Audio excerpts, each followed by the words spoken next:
โดยปฏิบัติตามทิศศีลนำของกองบัญชาการปกสแข่งหลวงน้ำทาและการติดตามเก็บกำข้อมูลของเจ้าหน้าที่วิชาเฉพาะอย่างใกล้ชิดติดเหตุในการแก้ไขปรากฏการณ์ย่อท้อในสังคมคณะเฉพาะกิจปกสแข่งหลวงน้ำทาประสานสมทบกับกองบัญชาการปกสเขตบ่อตีนได้เข้ามากลุ่มแก๊งสอบโกงทรัพย์ทางอินเทอร์เน็ตกลุ่มแก๊งสแกมเมอร์อยู่ตึกสภาการค้าสากลสันสิบเขตเศรษฐกิจพิเศษบ่อตีนแดนงามสามารถกักตัวผู้ถูกหาทั้งหมด135คนยิง62คนในนี้มีคนลาว21คนยิง10คนไทย22คนยิง12คนจีน8คนกัมพูชา2คนเวียดนาม82คนยิง40คนยึดของกลางที่นำใส่เขาในการกระทำผิดมีจอคอมพิวเตอร์จำนวน182หน่วยโทรศัพท์ 1,902 หน่วยโต๊ะต่างและอุปกรณ์อื่นๆอีกจำนวนหลวงหลายเงินกีบจำนวน67ล้าน8แสนกว่ากีบเงินหยวน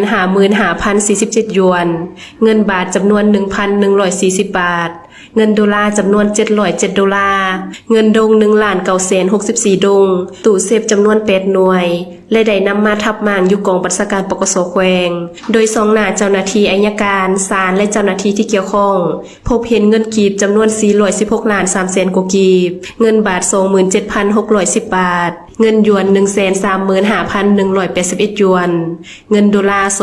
2950 ดอลลาร์เงินดง20ล้าน9แสน 1,000 ดงเงินดอลลาร์ฟิลิปปินส์ 3,000 ดอลลาร์ฟิลิปปินส์เงินดอลลาร์ฮ่องกง170ดอลลาร์ฮ่องกงเงินกัมพูชา 62,300 เหรียวเงินไต้หวันจำนวน100ไต้หวันเงินญี่ปุ่นจำนวน 18,000 เยน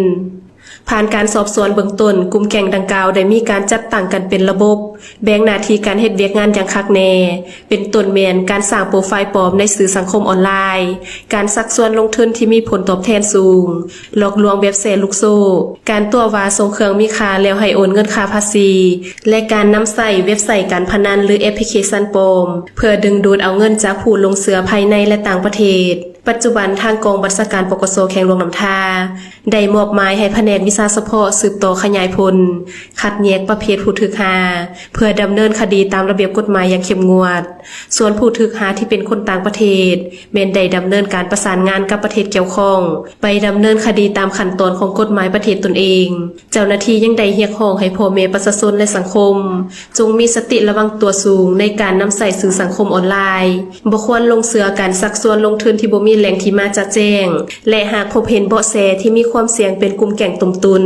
แม้นให้เฝ้าแจ้งเจ้าหน้าที่ปกสที่ใกล้เคียงทันที